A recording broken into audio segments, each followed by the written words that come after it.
Hoje eu quero trazer uma meditação com base no Evangelho segundo o relato de Marcos, capítulo 16, verso 15, é o texto base da pregação. Assim diz a palavra de Deus: e lhes ordenou: enquanto estiverdes indo pelo mundo inteiro, proclamai o Evangelho a toda criatura. Amém. Repetindo: e lhes ordenou: enquanto estiverdes indo pelo mundo inteiro, proclamai o Evangelho a toda criatura. Vocês podem questionar no coração de vocês por qual motivo cristãos que estão sobre a face da terra pregam a mensagem do reino de Deus.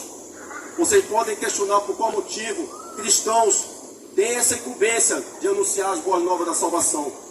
Jesus Cristo comissionou a cada um dos seus filhos, a cada um daqueles que foram chamados pela sua graça, pelo seu Evangelho, a proclamar o santo Evangelho de Deus. Mas vocês podem questionar no íntimo dos seus corações, podem questionar nas suas mentes, o que seria o Evangelho? E justamente com base nessa pergunta, eu quero trazer uma resposta para vocês com base na santa palavra de Deus. O que é o Evangelho? O Evangelho é a proclamação da morte e ressurreição de Jesus Cristo para a salvação de todo aquele que nele crê. Deus enviou Jesus para morrer em nosso lugar, para que tenhamos a vida eterna. Amém, Senhor. O Evangelho, a palavra de Deus, anuncia o ministério de Cristo Jesus, anuncia seu nascimento, anuncia seu ministério, 23 anos, como Filho de Deus, como ser humano sobre a face da terra. Mas o que eu quero trazer na noite de hoje, para cada um de vós que estão aqui nessa praça, para que cada um que está sendo alcançado pelo som desse microfone, é sobre o aspecto da morte, ressurreição e a vinda de Jesus Cristo. Eu quero tratar primeiramente sobre a morte de Jesus Cristo. Por qual motivo Jesus Cristo morreu na cruz do Calvário? 1 Pedro capítulo 3, versículo 18 diz assim: pois Cristo também foi sacrificado uma única vez por nossos pecados, o justo pelos injustos, com o propósito de conduzir-nos a Deus, morto de fato na carne, mas vivificado no Espírito. Romanos capítulo 4, versículo 25 diz assim: ele foi entregue à morte para pagar todos os nossos pecados e ressuscitado para a nossa completa justificação. O primeiro aspecto sobre a morte de Jesus é que a morte de Jesus Cristo foi vicária. O que seria a morte vicária? O que seria vicário? Que a morte de Jesus Cristo foi substitutiva. Quem devia morrer naquele madeiro, naquela cruz, receber a justa santa ira de Deus sobre nós, seria cada um de nós como seres humanos. Jesus morreu em razão dos nossos pecados.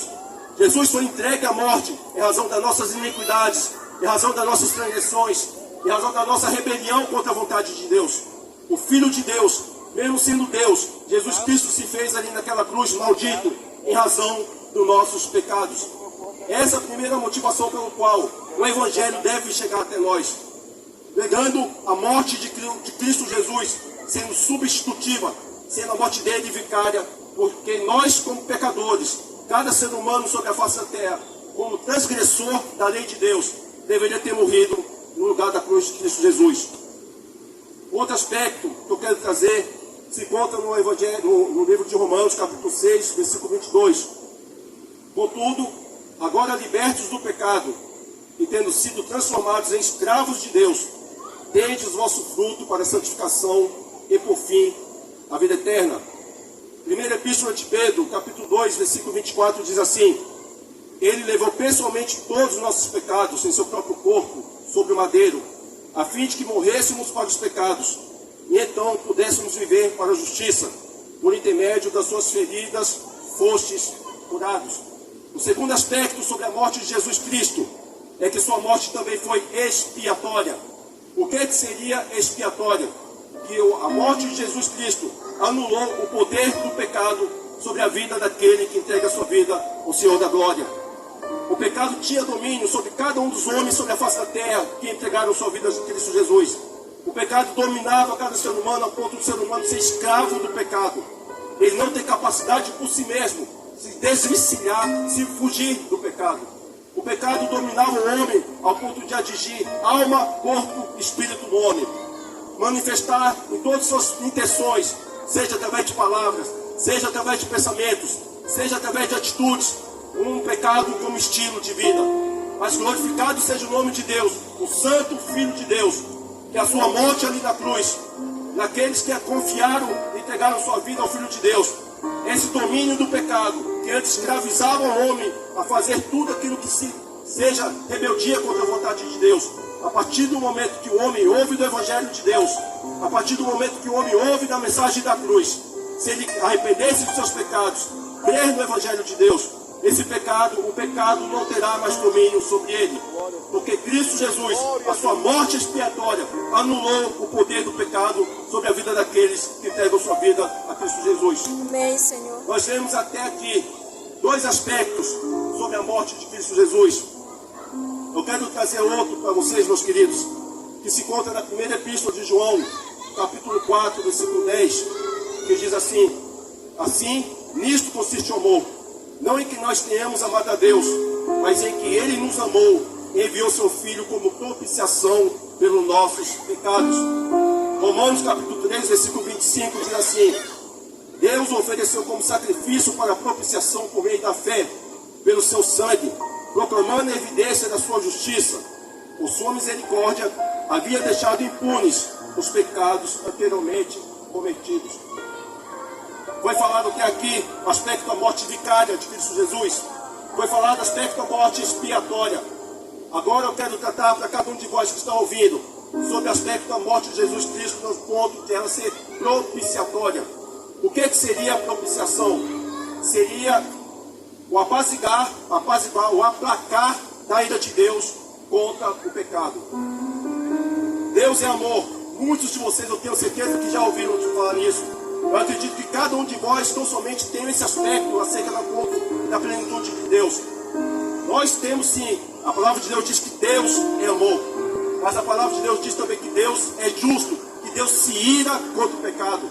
Salvo engano, o Salmo 7, ou Salmo 11, diz que Deus se ira diariamente. Por qual motivo Deus se ira todos os dias? Por causa das iniquidades, por causa dos pecados dos homens que estão sobre a face da terra. Se o homem é pecador, e ele é pecador, Romanos 3, 23 diz que todos pecaram e separados estão da glória de Deus. Não há um ser humano sobre a face da terra, desde a criança que esteja nascendo agora lá na maternidade, ao mais velho dos homens sobre a face da terra, a todos aqueles que não entregaram suas vidas a Cristo Jesus, todos se encontram na condição de pecador. Em razão disso, a única resposta de Deus para aqueles que vivem no pecado é a sua santa ira. Mas glórias a Deus, em que Cristo Jesus morreu ali na cruz, e aqueles que renderam e entregaram suas vidas ao Filho de Deus, aqueles que ouviram do Evangelho, se arrependeram dos seus pecados e creram no Evangelho, essa justa ira de Deus, a ira contra o pecado, a punição de Deus contra as práticas pecadoras que cada um ser humano pratica, foi lançada sobre o Filho de Deus. A ira de Deus que era posta sobre nós, que era para ser lançada sobre cada um dos seres humanos, por serem pecadores, foi lançada sobre o Filho de Deus. Jesus Cristo ali na cruz do Calvário recebeu sobre si a punição, a ira de Deus contra o pecado. Nós vemos até aqui que as boas novas da salvação, que o Evangelho é as boas notícias, as boas novas. Por si só, não somente olharmos para a morte de Cristo Jesus na cruz, não somente olharmos, analisarmos e meditarmos e cremos na sua morte, já nos faz pegar e olharmos que nós somos merecedores de tudo, menos do amor de Deus. Mas aprove a Deus, no seu infinito amor, por sua graça e por seu poder, por sua misericórdia, entregar seu Filho, para que todo aquele que nele crê não pereça, mas tenha a vida eterna. Outro aspecto que a palavra de Deus traz sobre o Evangelho. O Evangelho trata inicialmente sobre a morte de Cristo Jesus, mas também o Evangelho trata acerca da ressurreição de Cristo. Primeira Epístola de Pedro, capítulo 1, versículo 3 diz assim: bendito seja o Deus e Pai de nosso Senhor Jesus Cristo, porque de acordo com sua extraordinária misericórdia, nos regenerou para uma viva esperança, por intermédio da ressurreição de Jesus Cristo dentre os mortos.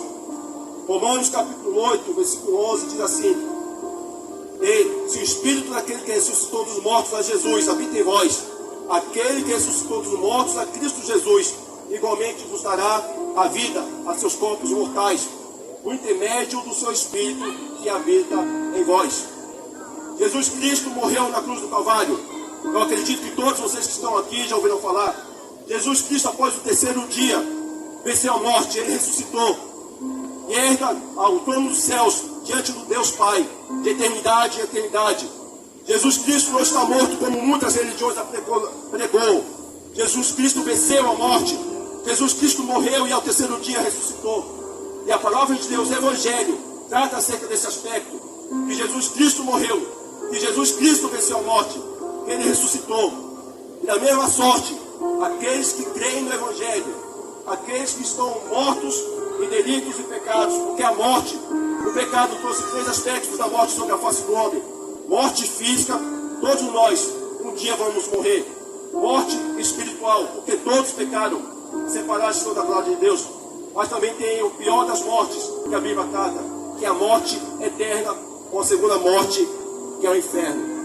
A cada ser humano sobre a face da terra, que tendo ouvido o Evangelho, não crê na pessoa de Cristo Jesus, não crê na mensagem da cruz, ele terá como consequência, pode morrer sobre a face da terra, se antes disso Jesus Cristo não voltar.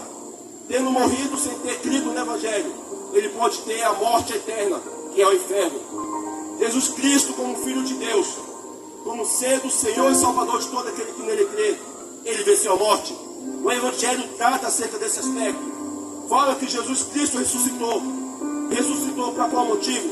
Para que todo aquele que nele crê, mesmo tendo morrido fisicamente, com a sua vinda, venha ser ressuscitado, receba o corpo glorificado, venha habitar no céu, aonde estará livre dos sofrimentos dessa presente era, aonde estará eternamente cultuando e celebrando o Senhor da glória, o Filho de Deus. E eu vos pergunto, vocês continuam tendo a sua mente a crença que Jesus Cristo, o Filho de Deus, morreu? Aqui nós vemos o aspecto da morte e da ressurreição de Cristo Jesus. Mas ainda há outro aspecto que eu quero tratar. Jesus Cristo não tão somente morreu, Jesus Cristo não tão somente ressuscitou, mas Jesus Cristo deixou uma promessa. E essa promessa está muito próxima de se cumprir. Essa promessa, dia após dia, está sendo testificada a cada homem, a cada ser humano sobre a face da terra. Quando nós ligamos a televisão, quando nós abrimos o jornal, quando nós acessamos a internet, nós vemos sinais que Jesus Cristo descreveu em sua palavra. O Filho de Deus deixou demonstrado como sinais que ele haveria de vir. Guerras e rumores de guerra, pandemias, doenças pandêmicas, violência crescente, impiedade dos homens, o esfriamento do amor de muitos uns para os outros. É justamente sobre isso, sobre o aspecto da vinda do Filho de Deus, que eu queria finalizar essa pregação. A palavra de Deus diz no Evangelho, no livro de Hebreus, capítulo 9, versículo 27 a 28, o seguinte: e assim como os homens está ordenado morrer uma só vez, vindo depois disso o juízo, assim também Cristo foi oferecido sacrifício uma única vez, para tirar os pecados de muitas pessoas, e aparecerá a segunda vez, não mais para eximir o pecado, mas para brindar salvação a todos que o aguardam. Esses dois versículos lidos aqui falam inicialmente acerca da brevidade da vida do homem. Falam que o ser humano pegar ou ir a sua alma quando Jesus Cristo voltar para um desses dois destinos, ou é céu ou é inferno. Diferente de muitas religiões que pregam um estado intermediário, que o homem pode ter remissão de pecados após sua morte, a palavra de Deus, o Evangelho de Deus, o Evangelho de Cristo Jesus, anuncia que após a morte segue-se o juízo. Os dois juízos são eternos. O céu é eterno para todos aqueles que creram no Filho de Deus. O céu é eterno para todos aqueles que renunciaram suas paixões e entregaram suas vidas ao Filho de Deus. Mas infelizmente, o inferno também é eterno. O inferno é real. O inferno existe. Apesar de que muitos não estão pregando sobre o inferno. Apesar de que muitos estão pregando sobre prosperidade, sobre bênçãos, sobre prosperidade materiais. Mas a palavra de Deus, o Filho de Deus, Cristo Jesus, mais anunciou sobre o inferno do que sobre o céu. O inferno é literal e real. E existe. E para todo aquele que não crê no Evangelho de Cristo Jesus, para todo aquele que não renunciou às suas paixões, para todo aquele que continuou querendo viver conforme a sua própria vontade, mesmo tendo ouvido do Evangelho de Deus, infelizmente será o destino eterno dessas pessoas. O Evangelho segundo João, capítulo 14, versículo 3, Jesus Cristo, em várias passagens, relata acerca da sua vida. Mas para mim, como cristão, eu vejo nesse versículo aqui, Jesus enfatizando de forma bem mais clara a toda a humanidade, a todo aquele que ouve da sua palavra, acerca da sua promessa, acerca da sua vida. O Evangelho de João, capítulo 14, versículo 3, diz assim: o próprio Senhor Jesus dizendo: e quando eu me for e vos tiver preparado um lugar, virei de novo e vos levarei para mim, a fim de que onde eu estiver, estejais vós também. O Filho de Deus não tão somente morreu na cruz do Calvário, o Filho de Deus não tão somente ressuscitou, mas ele testifica a todo aquele que ouve do Evangelho, a todo aquele que crê na palavra de Deus, que ele voltará. Glorificado seja o nome de Deus, de Cristo Jesus, o Filho de Deus. Glórias ao Santo Espírito de Deus, que deixou pessoas para anunciar as boas novas da salvação. Amém, Senhor. Porque se dependesse do ser humano, se dependesse da própria vontade do homem, ele não queria buscar Deus, ele não desejaria buscar a Deus. A graças ao Senhor, porque o Evangelho alcançou a vida de cada um que estão aqui. Amém, Senhor. E cada um que está aqui nessa noite, não somente tem incumbência de anunciar o Evangelho de Deus. A todos vocês que estão ouvindo da palavra de Deus, a tratar sobre a morte e ressurreição e vinda de Cristo Jesus. O coração de vocês, a vida de vocês podem dar duas respostas à pregação do Evangelho: manterem-se indiferentes, manterem da mesma forma que vocês estão vivendo, ou vocês renderem suas vidas ao Filho de Deus. Mas vocês podem também duvidar nos seus corações, como muitos estão duvidando sobre a face da terra.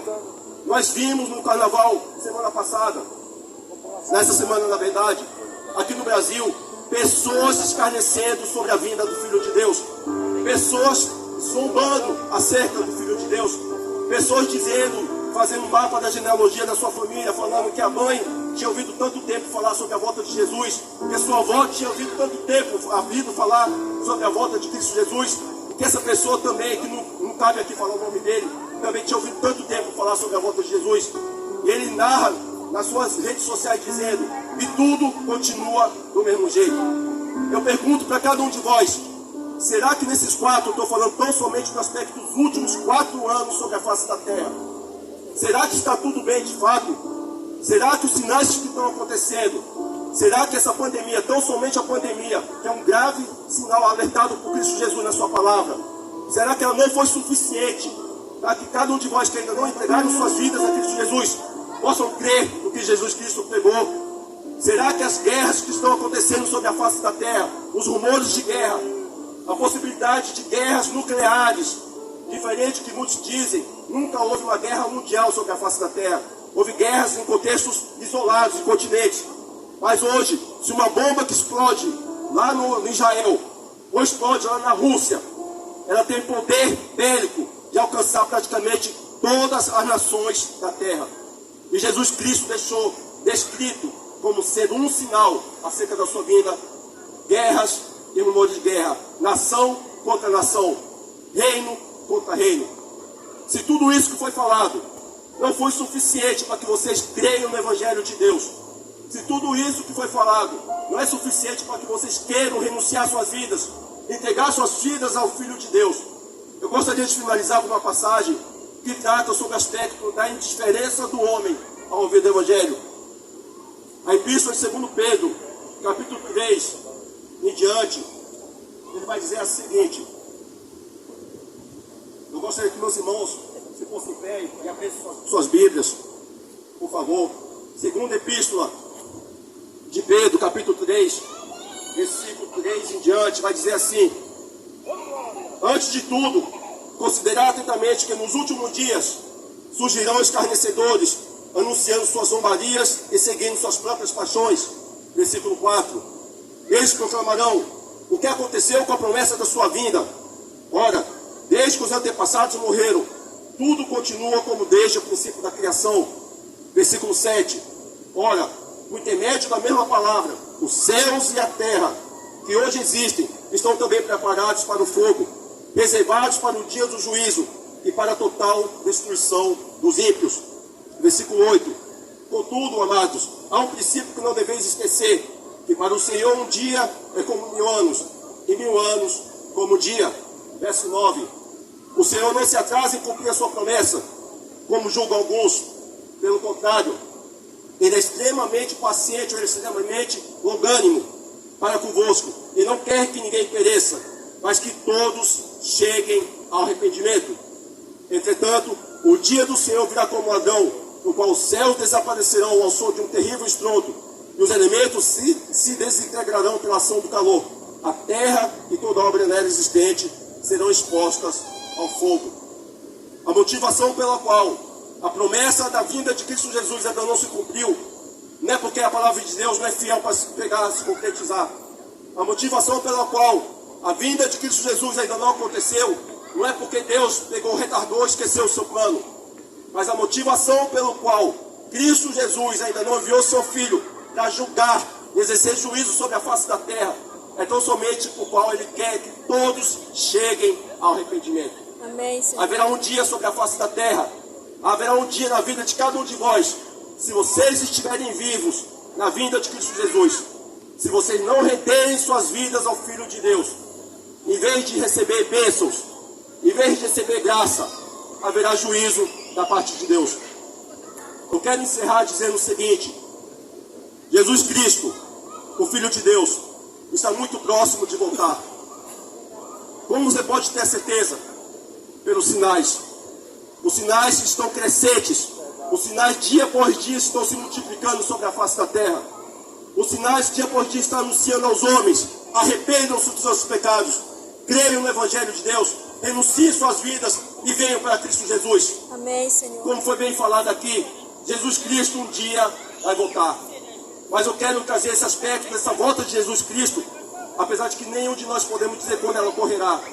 Mas se Jesus Cristo voltasse hoje, ou se a morte atingisse cada um de vós, aonde vocês passariam a eternidade de vocês? Céu ou inferno? A eternidade diante de Deus, do Filho de Deus, ou a eternidade sofrendo as consequências da rebelião contra a palavra de Deus? O justo Filho de Deus, aquele que morreu na cruz do Calvário, aquele que entregou sua vida em razão dos nossos pecados, que recebeu a justa ira de Deus, e que vitorioso sobre a morte ressuscitou, Amém, e que um Senhor. dia voltará, está aqui diante de vós pelo Espírito Santo de Deus, Glória a Deus. pelo anunciar do Evangelho, chamando vós ao arrependimento dos vossos pecados. Amém. Qual vai ser sua resposta para Cristo? Qual vai ser sua resposta para o Filho de Deus? Qual vai ser sua resposta para o Espírito Santo? Um dia, a longanimidade, a extrema paciência de Deus vai ser tirado da vida de cada um de vós. Em vez de paciência, extrema paciência, Ele vai derramar juízo. Mas graças a Deus, sua misericórdia, que é a motivação pelo qual não somos consumidos, se multiplica na vida de cada um de vocês no dia de hoje. Glória a Deus, Senhor. Jesus Cristo tem oportunizado a cada um de vós que estão aqui, que estão com fôlego de vida mantido nos seus pulmões, a oportunidade de renunciar às suas paixões e entregarem a sua vida a Cristo Jesus. Amém, Senhor. Antes de passar ao pastor, eu quero deixar descrito aqui, com base no livro de Romanos, capítulo 10, versículo 13, uma promessa da parte de Cristo Jesus. Mais uma das inúmeras promessas de Cristo Jesus à humanidade. Está escrito: porque todo aquele que invocar o nome do Senhor será salvo. Glória a A Deus. porta da graça, a manifestação do Filho de Deus, a salvação está destinada a cada um de vós. Que Cristo Jesus fale poderosamente, intimamente ao coração de cada um de vós. Eu chamo o pastor José Luiz para finalizar com essa oração. Em nome de Jesus, agradeço a minha oportunidade. Amém, Senhor.